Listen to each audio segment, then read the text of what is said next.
Hi guys, this is Tavius Hobie, and today, well, is weakness exploit your bay?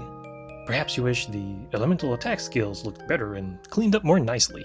Well, Capcom revealed several new changes to Monster Hunter World Iceborne today that touched on both skills, plus the weapon of choice for lovers of exploding pointy thingies, the Gunlance. Yeah, the gameplay adjustments were revealed by producer Ryuzo Tsujimoto and director Daisuke Chihara during a Capcom TV interview in Capcom's Japanese YouTube channel. So I woke up this morning, got an alert from YouTube, and it turns out one of the channels that I follow, the Capcom channel in Japan, had another edition of Capcom TV. By the way, one of the things that I really enjoy about these Capcom TV skits are the goofy things that Tsujimoto does during this show. During the Glavinus reveal, for example, he formed his hand into a knife chop sort of shape, and then started kind of running it between his teeth, sort of as a tease for Glavinus. And of course, the last trailer, which they showed here, was a tease of Brachydios. And so he showed up with this really cheap looking, he had like green tape around his hand, and one of them had like cheap green plastic, or a cheap green plastic bag around it, which is obviously a hint, and I just thought that was hilarious. He does that kind of goofy stuff all the time. Yeah, but back to the changes to Iceborne. Number 1, weakness exploit kinda got nerfed, but sort of buffed. Now, having a skill both nerfed and buffed probably sounds like it doesn't make sense. Well, basically it's kind of like explaining a breakup. It's complicated. For those unfamiliar with the skill, weakness exploit grants you an affinity bonus when attacking a monster's more fleshy weak points. Essentially, this raises your chance of triggering a critical strike with every hit, which does 25% more damage than a regular strike would. In the original Monster Hunter World game, the affinity bonus pretty much works like this. So at level 1, you get a 15% higher chance of triggering a critical strike, so 15% more affinity. At level 2, that changes to 30%, and then at level 3, that changes to a whopping 50%. Now, this is arguably one of the most, if not the most popular skill in the game, thanks to the easy extra damage you can rack up with it, plus the fact that it's relatively easy to acquire. However, that all changes with Monster Hunter World Iceborne. Now, here are the new values for weakness exploit in the expansion. So at level 1, instead of getting a straight up 15% increase in affinity, you only get 10% when hitting weak points, and then an additional 5% if you happen to be hitting a wounded part, like a wounded or softened part. And then at level 2, instead of getting 30%, you get a 15% affinity boost, and then an additional 15% once again when hitting a wounded part. And then for level 3, you get 30% instead of a straight up 50%, but you do get additional 20% affinity, once again, when hitting a wounded part. So as you can see, the affinity bonus is essentially cut in half for level 1 and level 2, when just like simply hitting a weak point, and then almost cut in half for level 3. In order to get the old affinity percentages back, you will need to use the Clutch Claw attack to soften that specific part. Now this is arguably a nerf, as you now have to take extra steps in order to get the old percentages back. It's also a challenge for lighter weapons such as the Insect Glaive, for example, since their Clutch Claw attack initially procures slinger ammo and requires extra steps in order to soften or wound a body part. Now, having said that, where does this sort of buff come from? Well, in the past, weakness exploit only worked on weak points. That's why it's called weakness exploit. In Iceborne, every part that is softened by the Clutch Claw becomes a weak point. So previously hard parts are now susceptible to weakness exploit. I assume the softening or wounding requirement was added to weakness exploit, not only to encourage the use of the Clutch Claw mechanics, but to also balance the gameplay a bit, as getting easy 50% affinity on essentially any body part at this point might be a bit broken. Now for number 2. No, not that kind of number 2. Yep, number 2. It's elemental, dear Watson, but not elementless. And by that I mean, diplomatically speaking, elemental weapons in Monster Hunter World were, well, a bit underwhelming overall. With the exception of cases such as melting Kolv Tarath's hard shell with thunder, elemental builds weren't as viable as they were in the past, I thought. Add the fact that World had a cap on elemental damage, and that made it even more of a challenge for elemental builds to shine. And by that I mean, depending on the element, the game imposed a cap that limits your damage at a certain point, your elemental damage. And so regardless if you stack even more elemental damage bonuses on top of that, it didn't really make a difference. So Iceborne tries to shake things up a bit by increasing the damage for elemental attacks. It also adds an extra level of attack with the introduction of level 6. So not just level 5 now, but you can go all the way up to level 6. So to demonstrate, they showed 3 weapons. And so the first one was the Corona Sword and Shield. This weapon previously capped at 230 elemental damage.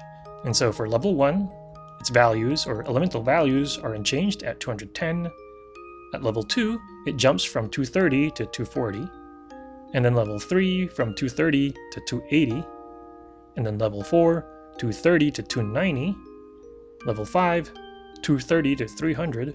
And for the all-new level 6, which was not available in World, you can now get 320 elemental attack, or fire attack. So 230 to 320 is actually a pretty good jump. And then the next one is the Legiana Rhymespire Sword and Shield. This weapon used to have a ice attack cap at 430, and so at level 1, ice attack is unchanged at 360, level 2 it's unchanged at 390, level 3 it's unchanged at 430, which was the old cap, and then from level 4 it jumps from 430 to 450, and then level 5 from 430 to 460, and then for level 6 it goes all the way up to 600. So that's a nice big jump again. Up next is the Holy Saber's Dual Blade, which is a water weapon.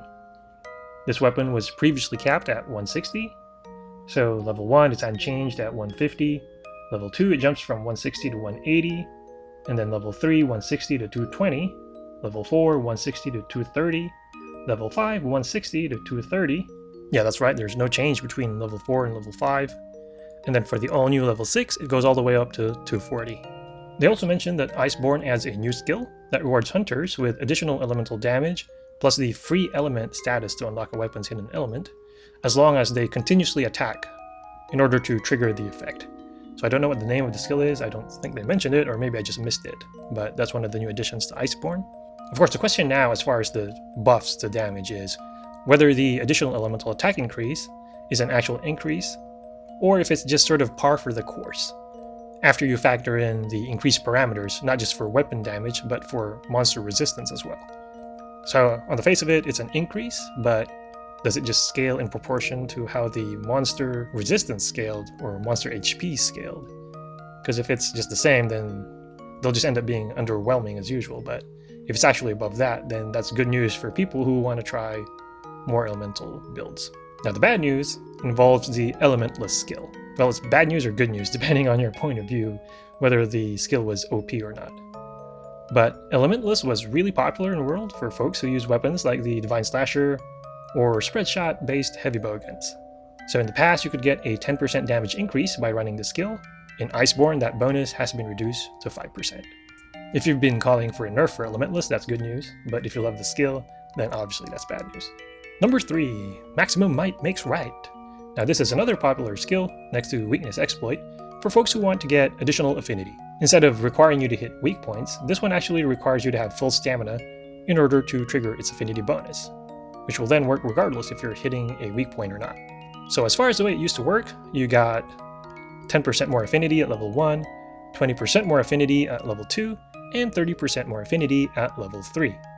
In Iceborne there's a couple of changes. One, it goes all the way up to level 5 now, but they also tweaked how the skill triggers or shuts down, particularly from level 1 to level 4. So here's how the skill now works in Iceborne.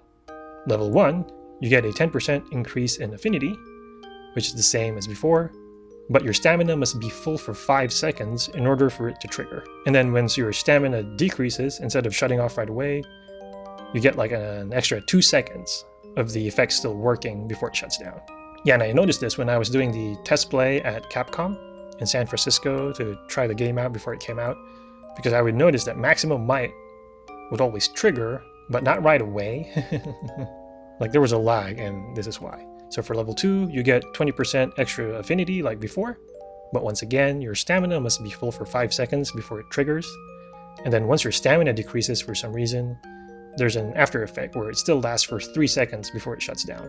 Level 3, you get 30% affinity, same thing again, must be full for 5 seconds, and also has a 3-second lag before it shuts off. Now in level 4, the affinity goes up by 40%, and so once again, the stamina must be full for 5 seconds in order for it to trigger, but this time it lasts an extra 4 seconds, where you get its after effect, even after your stamina decreases, so you get 4 seconds where the skill still works. And then level 5, you get the same 40% affinity, but it works like it used to work before. So it triggers as soon as your stamina is full, and then stops as soon as your stamina goes down.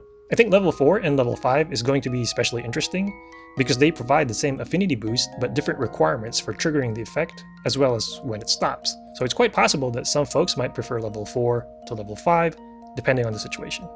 And then last but not least, point the pointy end, and boom! So one weapon that got some love during the Capcom TV interview is the boomstick, known as the gun lance. The weapon got several changes, but the likely biggest one is the addition of a new guard point, which gives users of the weapon another hopefully viable option, besides say evade gun lancing, for example. So here is what's new with the weapon. First, the Wormstick Blast loading animation is now a guard point, so which is what I mentioned before. Also, if you equip the guard skill, you can use Wormstick Blast right after a guard. The other change is that Wormstick Blast loads faster. Also, Wormstick Blast does more damage. And then another change is that the wide sweep move will no longer knock down players. Hallelujah! Yeah, but as far as gun lance users, wide sweep will no longer knock down.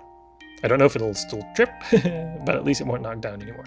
And then last but not least, if the Wormstick Blast misses, your equipped slinger ammo will drop. Yeah, so anyway, those are the key gameplay tweaks announced today. What do you think of the new changes? As always, if you have any thoughts or questions, please feel free to share them in the comment section. Once again, this is Tabi Asobi, and thank you for watching.